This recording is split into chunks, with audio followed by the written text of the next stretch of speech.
Dans cet épisode, on va ouvrir en grand les portes de la matrice pour voir ce que ça veut dire pour nous. Je suis Charles, chaman quantique. Je vis et travaille dans la multidimension. Ce podcast est entièrement consacré à dévoiler, amener en pleine lumière tout ce qui jusqu'à maintenant était caché, maintenu dans l'ésotérisme, à travers les siècles et les millénaires. Abonne-toi, commente ou like cette vidéo pour soutenir l'élan que nous avons de ramener tout ce qui était caché en pleine lumière. La matrice, qu'est-ce que c'est ? On va commencer par le commencement. Et c'est pas rien de le dire quand on parle de la matrice, puisque la matrice, c'est quelque chose qui produit quelque chose. La matrice, qui est la plus connue des êtres humains, c'est ce qu'on appelle l'utérus, c'est cette dimension embryonnaire de là où toute personne est sortie. Alors ça veut déjà dire quelque chose d'important pour cet éclaircissement sur la matrice aujourd'hui, c'est que la matrice est un élément qui, de manière embryonnaire, nourrit, féconde et donne naissance. Alors on pourrait dire, qu'est-ce qui se passe avec ça ? C'est que c'est justement ce principe-là qu'il faut avoir bien en tête pour tout ce qu'on va dire à partir de maintenant. Mais la première chose, c'est qu'on a parlé d'être nourri. Ici, bien sûr, il y a la nourriture substantielle qui nous permet de survivre, mais c'est bien au-delà de ça qu'on est en train de parler. C'est toutes les fréquences, c'est toutes les énergies, c'est tous les degrés du plus dense au plus subtil de ce qu'on reçoit. Et cette exposition, elle est permanente et totale pour tout le monde.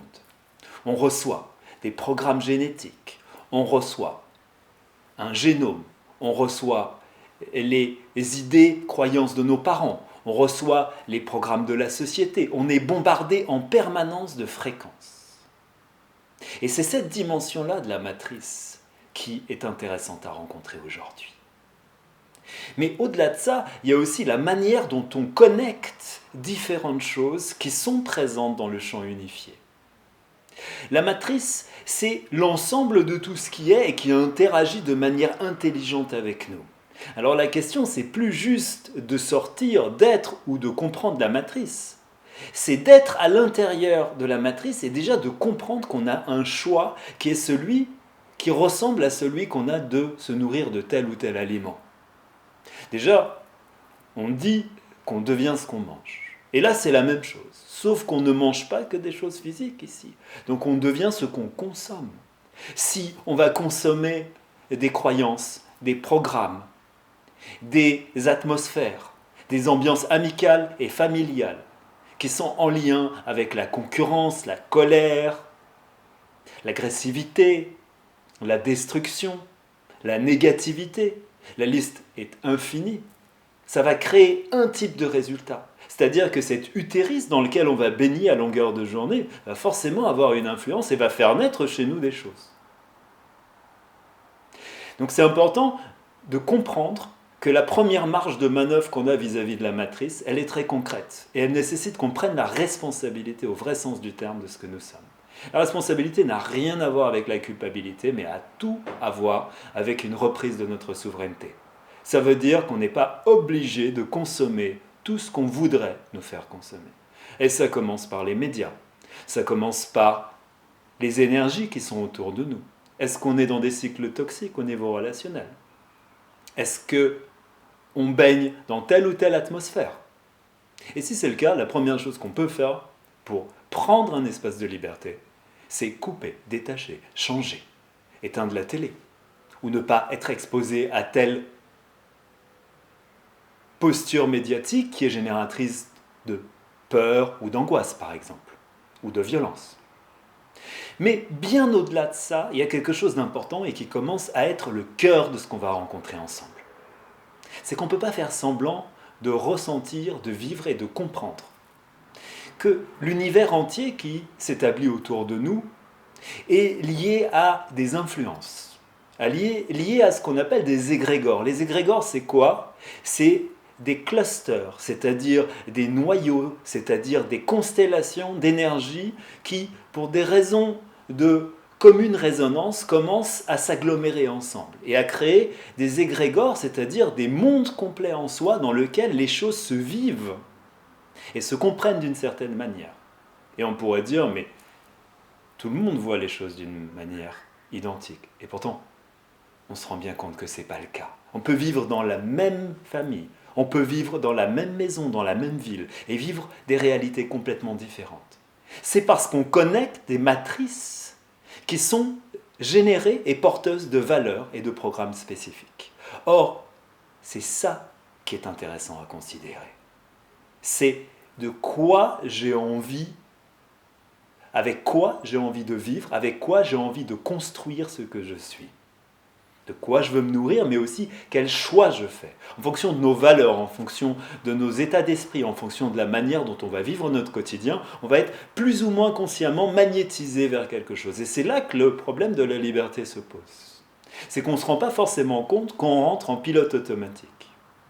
Et là, effectivement, c'est intéressant de considérer que beaucoup de choses, plus ou moins consciemment, sont construites pour happer et magnétiser notre conscience.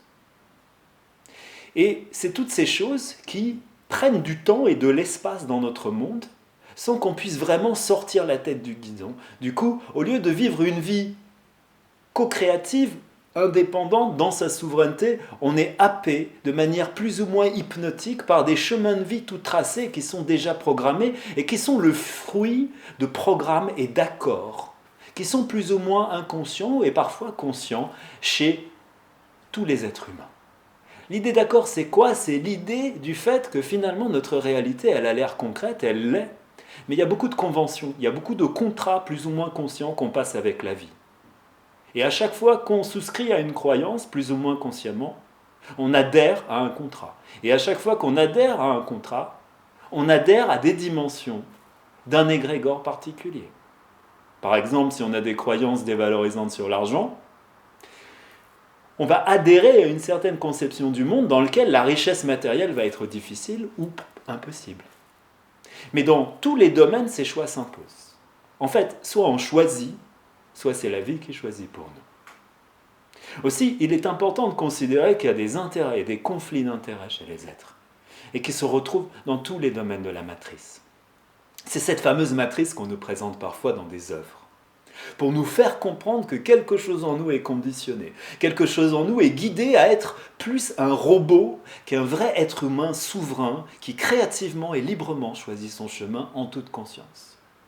Et aussi, il faut reconnaître qu'une des dimensions les plus difficiles à accepter, c'est que ce qui nous englue dans une absence de liberté, ce n'est pas toujours un combat entre des forces du bien et du mal, mais parfois simplement ce qu'on appelle notre paresse à.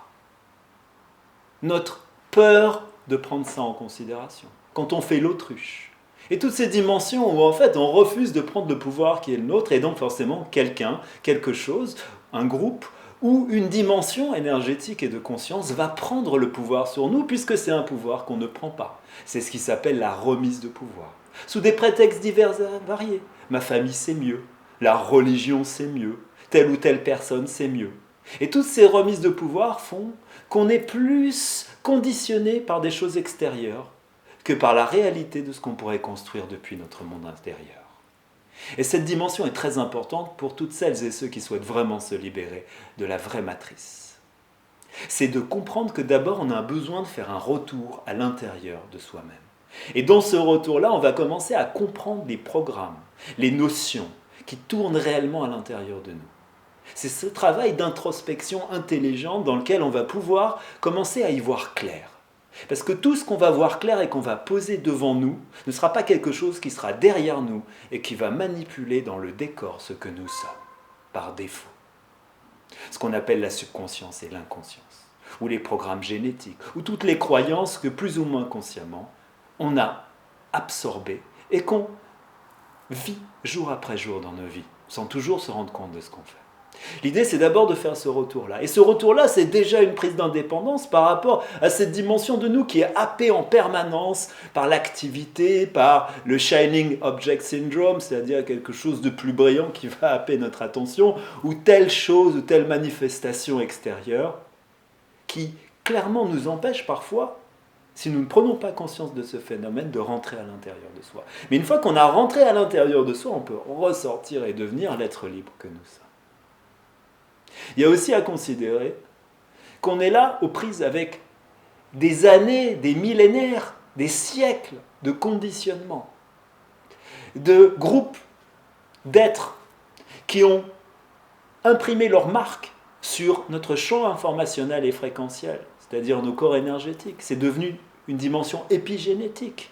Et parfois, les croyances, et souvent les croyances de la société, sont des croyances basiques par défaut qui ne sont pas là pour l'épanouissement de l'être. Donc il y a cette prise d'indépendance à faire, de se libérer de chaînes de conditionnement, de tout ce que la société a cru vouloir bon et sain d'intégrer pour nous faire croire qu'en fait la liberté était quelque chose de dangereux. Et c'est là qu'on touche à quelque chose de vraiment brûlant et libérateur à la fois. L'idée même qui est présente dans certaines traditions que le savoir est un péché. Ce qui est intéressant, c'est que celui qui a donné le savoir est un serpent. Or, le caducée du serpent correspond à l'ADN. Donc il y a une dimension ici qui dit interdit génétique à l'accession à la connaissance et qui remonte à très très loin.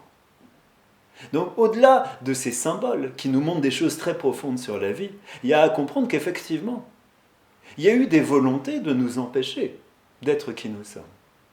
Mais au jour d'aujourd'hui, notre responsabilité, ce n'est pas juste de pointer un doigt vers les forces et les énergies qui ont joué aux apprentis sorciers et qui ont essayé de nous faire croire qu'on était moins que ce que nous sommes. Ici, ce qui est vraiment important, c'est de récupérer toutes ces dimensions du pouvoir. Et en chamanisme, on appelle ça la récupération d'âme. C'est la récupération de notre pouvoir souverain. Sans être dans l'angélisme, mais sans être dans la diabolisation, pour récupérer cette source énergétique qui est présente et qui ne demande pas mieux que de vivre la vie unique que chacune et chacun d'entre nous méritons. C'est notre droit de naissance. C'est notre vrai libre arbitre. Et c'est grâce à des hommes et des femmes libres de la matrice qu'un monde différent va devenir possible. Mais il faut commencer par le commencement. Et comme disait Carl Gustav Jung, le travail sur les ombres est le plus impopulaire des travails. Néanmoins, si on ne le fait pas, c'est le collectif entier qui devient un miroir de ce qu'on ne veut pas voir, de ce qu'on préfère projeter sur l'autre en disant que l'autre est ceci et cela, sans se rendre compte que nous portons ces ombres et ces programmes, ces limitations, cette violence et toutes ces variations à l'intérieur de nous. Marx, à la fin du XIXe siècle, a donné une définition de la liberté. Il a dit que c'était la connaissance des nécessités. Dans le langage du XIXe siècle, ça voulait dire « connais la mécanique des choses pour pouvoir t'en libérer ». Une forme de liberté intelligente dans laquelle on n'est pas juste en train de faire semblant d'avoir une liberté transcendantale, où on est simplement englué dans un système. L'idée ici, c'est de comprendre le système, mais une fois qu'on l'a compris, on va pouvoir le pirater. On va pouvoir en faire quelque chose qui va devenir une œuvre d'art, qui va devenir quelque chose d'unique, pas quelque chose de robotisé, comme ces programmes prémâchés qu'on nous vend comme une recette de bonheur.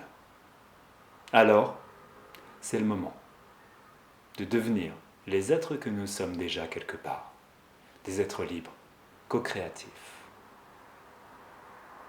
pour lesquels la matrice est une des matières avec lesquelles nous allons pouvoir créer une vie unique, libre et puissante. À bientôt pour le prochain épisode de ce podcast.